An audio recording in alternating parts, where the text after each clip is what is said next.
जो एफिशिएंसी है वो आपको पता नहीं चलेगी, ठीक है। तो इसलिए आप जितनी ज्यादा उसकी वैल्यूज लोगे, उसका फिर मीन लोगे, तो वो इतना ही एग्जैक्ट जो है एक्यूरेट उसकी जो रिजल्ट्स हैं वो आएंगे।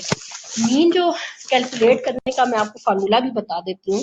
मीन को हम रिप्रेजेंट करते हैं एक्स बार से, ठीक है।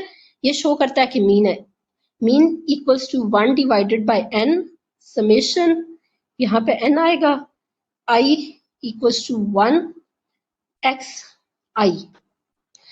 अब 1 बाय n क्या है? n क्या है इसके अंदर के जो टोटल नंबर आपने वो रीडिंग्स लिए या जो मेजरमेंट्स लिए ना, ये उनका टोटल नंबर है। हमने 10 लिए हैं तो n क्या हो जाएगा?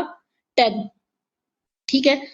तो जो एक्स आई है ना, एक्स आई क्या है कि जो टोटल आपने 10 जो वैल्यूज मेजरमेंट्स लिए ना, उनको आपने प्लस करना है, ठीक है। जो उसमें उनका सम आएगा ना, वो ये एक्स होगा, ठीक है। 10 वैल्यूज को आपने प्लस किया, फॉर एग्जांपल वो 340 बन गई है, ठीक है।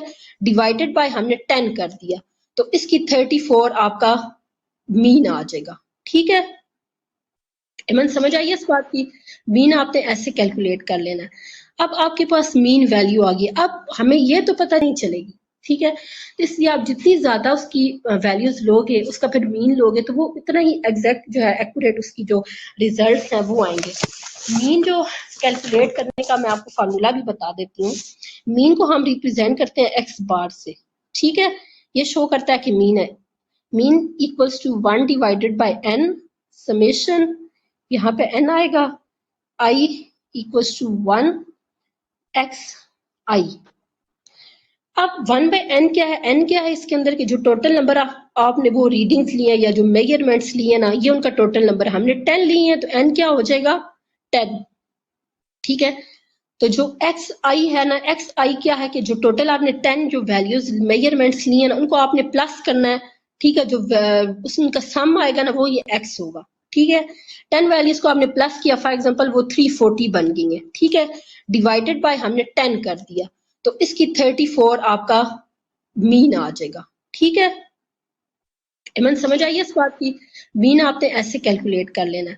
अब आपके पास मीन वैल्यू आ गई, अब हमें ये तो पता चल गया कि जो एवरेज है या जो मीन है, ये जो पेंडुलम है, इसकी 1 मिनट में फॉर एग्जांपल हमने 34 निकाली है, 34 तो इसकी आते हैं, राउंड्स आते हैं, ठीक है। लेकिन अब हमने बात की थी कि उसमें कुछ की 45 भी है, कुछ की 40 भी है, कुछ की ज्यादा भी है, कुछ की कम भी है, ठीक है। सबकी तो 34 नहीं है। तो अब वो कितनी डेविएशन है मीन से, जो एग्जैक्ट वैल्यूज वो कितना डेविएट कर रही है मीन से। अब जो 10 मेजरमेंट लिए, हर एक तो 34 तो नहीं है ना, कुछ ज्यादा भी है कुछ कम भी है। तो वो जो वैल्यूज है वो 34 से कितना डेविएट कर रही है, वो चेक करने के लिए हम एक और स्टैटिस्टिकल टूल यूज करते हैं, जिसको कहते हैं स्टैंडर्ड डेविएशन। क्या कहते हैं? Standard standard deviation, standard deviation.